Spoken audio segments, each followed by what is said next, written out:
बेवकूफ को ये बात समझ ही नहीं आ रही है कि अगर तुम ये कुर्बानी नहीं देती तो बेचारे इंसानों का क्या होता।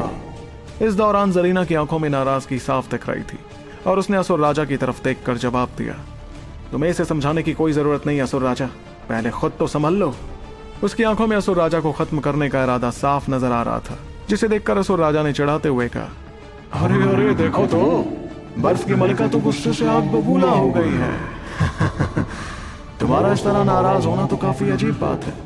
लगता है कि तुम्हारे पुनर्जन्म ने तुम्हें कमजोर बना दिया है।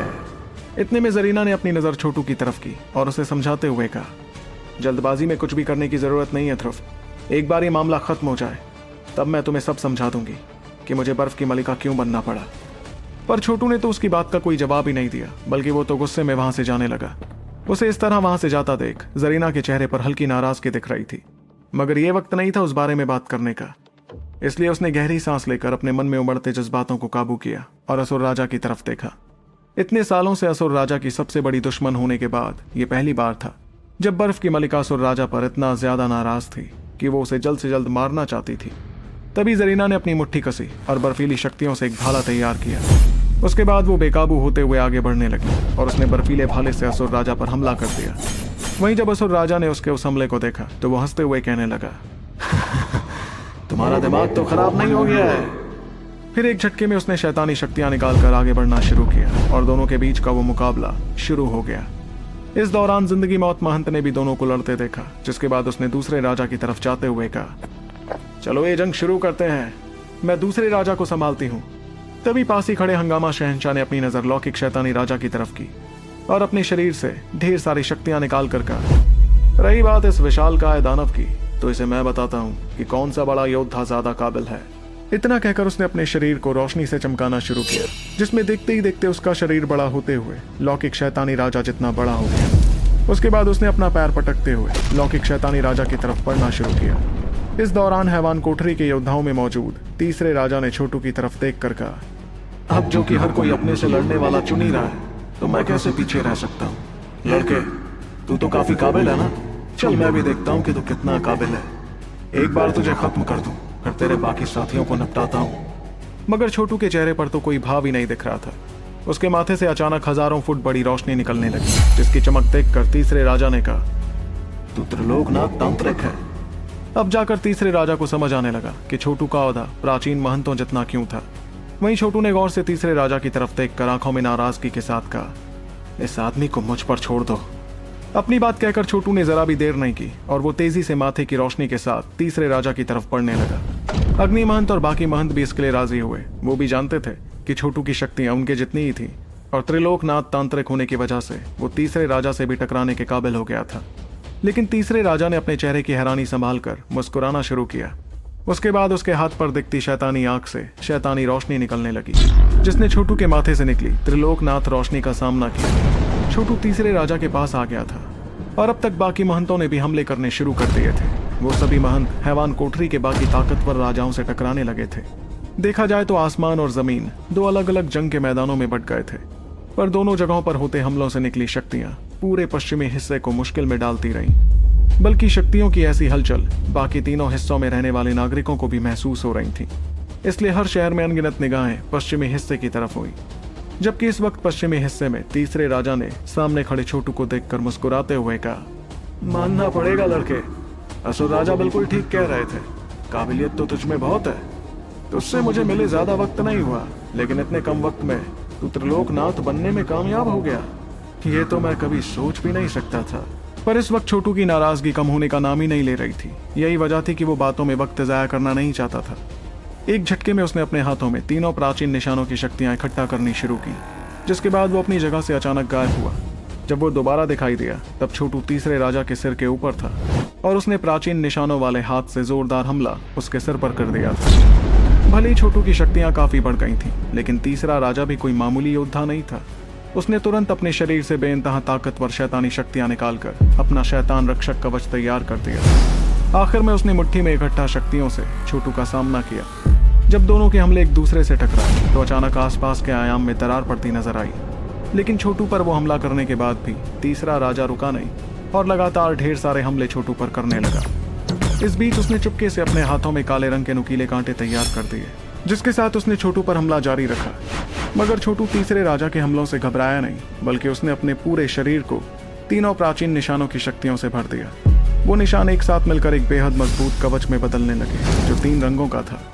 इस ताकतवर कवच को तैयार कर छोटू ने जोरदार मुक्का तीसरे राजा पर जड़ दिया। उसके मुक्के में काले रंग के गड्ढे, बिजलियां और चांदी के रंग की रोशनी भी शामिल थी। आखिर में वो हमला जाकर तीसरे राजा के नुकीले हमले से टकरा गया। दोनों के टकराने पर चिंगारियां उठती नजर आईं और टक्कर से निकली शक्तियों की लहरों से आसपास का इलाका कांपने लगा।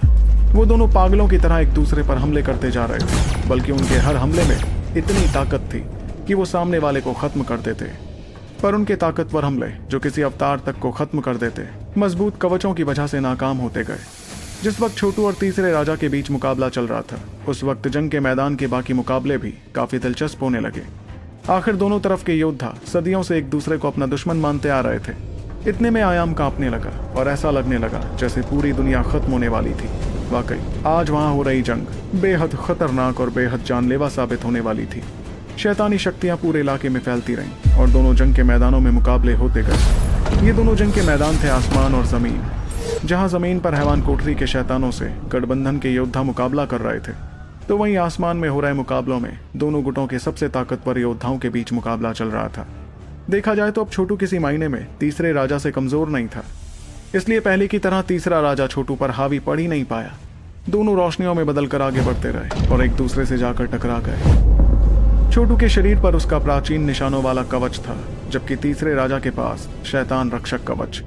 छोटू के हमलों में तीनों प्राचीन निशानों की शक्तियां मिली हुई थी, इसलिए हर बार जब भी वो अपना मुक्का जड़ता तो तीसरे राजा को भी पूरा जोर लगाना पड़ता उसका सामना करने में। दोनों की आंखों में जानलेवा इरादा साफ नजर आ रहा था कि तभी दोनों ने एक और जोरदार हमला कर दिया। इस हमले में काफी ताकत थी, जिसके चलते झटका खाकर वो दोनों हजारों फुट पीछे चले गए। पर अपने शरीर को संभाल कर दोनों ने एक बार फिर एक दूसरे की तरफ हमला कर दिया। छोटू के शरीर में इस वक्त 1 लाख ड्रैगन निशान चमक रहे थे। इस मायने में छोटू की महान हरियायु तकनीक की ताकत चिंगार से भी ज्यादा हो गई थी। इसके बावजूद छोटू तीसरे राजा का कुछ नहीं बिगाड़ पा रहा था। इससे पता लगाया जा सकता था कि तीसरा राजा कितना ताकतवर था। छोटू ने जब अपने हमलों को नाकाम होते हुए देखा तो उसने मुक्कों की बजाय प्राचीन निशानों को एक छड़ी में बदल दिया। वो छड़ी 3 रंगों की थी, जिसके ऊपरी हिस्से में थी बिजली, बीच में चांदी के रंग की रोशनी और निचला हिस्सा पूरी तरह काला था। फिर छोटू ने उस छड़ी से तीसरे राजा पर हमला किया, पर तीसरे राजा ने अपना हाथ सामने मारते हुए आयाम में दरार लानी शुरू कर दी। इस दरार में से बेहद ताकतवर शैतानी शक्तियां निकलने लगी और एक बड़े से दरवाजे में बदल गई। उस दरवाजे पर अजीबोगरीब निशान बने थे, जो देखने में बड़े खौफनाक लग रहे थे। फिर जैसे ही छोटू की वो छड़ी उस दरवाजे से टकराई तो उस शैतानी दरवाजे पर बहुत सी दरारें पड़ने लगी। छोटू ने एक और हमला कर उस दरवाजे को तोड़ दिया और अपनी छड़ी उसके आर पार ले जाकर तीसरे राजा पर हमला करना चाहा। पर छोटू ने इस बार चालाकी से आयाम का इस्तेमाल किया, इसलिए जब तीसरा राजा सामने से आते हमले के लिए तैयार था, तब छोटू का हमला उसके पीछे के आयाम से आकर उससे टकरा गया। छोटू के इस शातिर हमले की वजह से तीसरा राजा काफी दूर चला गया और वो देखने लगा कि उसके मजबूत कवच पर एक गड्ढा आ गया था। पर इससे पहले कि वो नाराज होकर छोटू पर हमला करता, एक बार फिर उसके बगल के आयाम से छोटू की छड़ी का हमला उस पर हुआ। कुछ ही पलों में तीसरे राजा को अपने शरीर पर होते ढेर सारे हमलों से बचना पड़ा। कुछ हमले तो उसके कवच से टकराए, जिससे उस कवच पर बहुत बड़ी खरोंचें भी आ गईं। उसका वो शैतान रक्षक कवच काफी बुरी हालत में लगने लगा था। तीसरे राजा ने देखा कि उसका हाल इतना बुरा होने लगा तो उसकी आंखें गुस्से से लाल हो गईं और वो चिल्लाते हुए जोरदार मुक्का जड़ने लगा। उसके इस हमले में शैतानी शक्तियां मिली हुई थी, जो छोटू के शरीर से जाकर टकरा गया। इस हमले से छोटू भी उड़ते हुए काफी दूर जा गिरा और उसके मजबूत प्राचीन निशानों के कवच पर दरारें पड़ चुकी थी। इतना ही नहीं, छोटू के मुंह से खून भी निकलने लगा था, क्योंकि पिछले हमले में बहुत ज्यादा ताकत थी। देखा जाए तो तीसरा राजा हैवान कोठरी का तीसरा सबसे ताकतवर शैतान था। अब जो कि छोटू काफी पीछे हो गया, इसलिए तीसरे राजा ने अपनी नजर शैतान रक्षक कवच की तरफ की, जिस पर बहुत सी दरारें और गड्ढे आ गए थे। फिर उसने खौफनाक अंदाज में छोटू की तरफ देखा और आं भरते हुए कहा, यकीन नहीं होता कि महंतों में सबसे कमजोर लड़के से निपटना इतना ज्यादा मुश्किल होगा।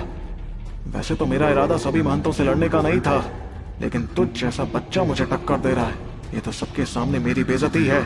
इतने में तीसरे राजा ने मुस्कुराकर नीचे होते ढेर सारे मुकाबलों की तरफ देखा। उसके बाद उसने अपना दाहिना हाथ धीरे से उठाते हुए आगे कहा, बहुत वक्त पहले मैंने मीरांश दल के तीनों लीडर्स के मुंह से तेरा नाम सुना था लड़के, शुरू में तो तू मुझे एक चींटी लगा था, इसलिए मुझे कोई फर्क ही नहीं पड़ा, लेकिन मैं कभी नहीं सोच सकता था कि वो चींटी एक दिन मुझे टक्कर देने लगेगी। तीसरे राजा के हाथ में दिखती शैतानी आंख अचानक पलक झपकने लगी, जिसे देखकर छोटू के चेहरे का रंग बदलने लगा। ऐसा करते हुए उसने छोटू से आगे कहा, लेकिन मुझे लगता है कि तेरे जैसे को खत्म करके अब मुझे और भी ज्यादा अच्छा लगेगा। इस मुकाबले के बाद मैं कोई अफसोस नहीं छोड़ना चाहता, समझा लड़के? छोटू देखता जा रहा था कि किस तरह तीसरा राजा बकवास करता जा रहा था। छोटू के दिल में एक अजीब बेचैनी महसूस हो रही थी, जिसकी वजह उसे नहीं पता थी। इतने में तीसरे राजा ने अपने दोनों हाथों को जोड़ते हुए अजीब सी मुस्कुराहट के साथ कहा, इस आंख को कहते हैं शैतान की आंख तकनीक। ये तकनीक मुझे खुद हमारे सरताज ने दी थी। बहुत पहले मैंने इस तकनीक का इस्तेमाल किया था, चुपके से निशानी पूर्वज पर हमला करने के लिए। अगर तू इस तकनीक से मर जाता है तो तेरे लिए तो ये जन्नत हासिल करने जैसा होगा ना।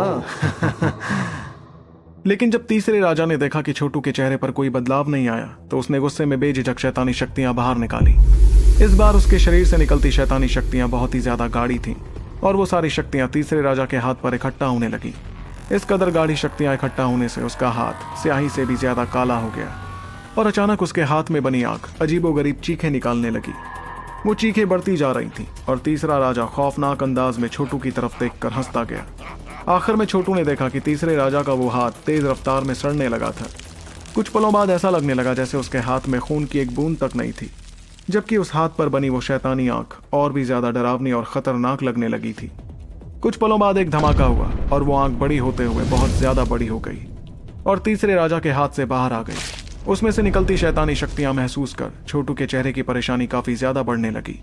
उसने गहरी सांस ली और अपनी मुट्ठी कसते हुए तुरंत रोशनियों का एक बड़ा सा जाल बाहर निकाला। उस तकनीक से तैयार हुए जाल में प्राचीन शक्तियां थी, जिसे देखकर तीसरे राजा ने हैरानी भरी आवाज में कहा, प्राचीन ब्रह्मांड तकनीक, ये तुम्हारे पास है? इतने में वो विशालकाय शैतानी आंख बंद होने लगी, और साथ ही प्राचीन ब्रह्मांड तकनीक का जाल तेजी से घूमने लगा। जब वो तेजी से घूम रहा था तो उसमें से रोशनी निकलकर आसपास फैली शैतानी शक्तियों से टकराती जा रही थी। सिर्फ वो शैतानी आंख ही थी जो अपनी जगह से जरा भी नहीं हिल रही थी, मगर छोटू को इस वक्त महसूस हो रहा था कि उस आंख में कैसी तबाही मचाने वाली शक्तियां इकट्ठा होती जा रही थीं।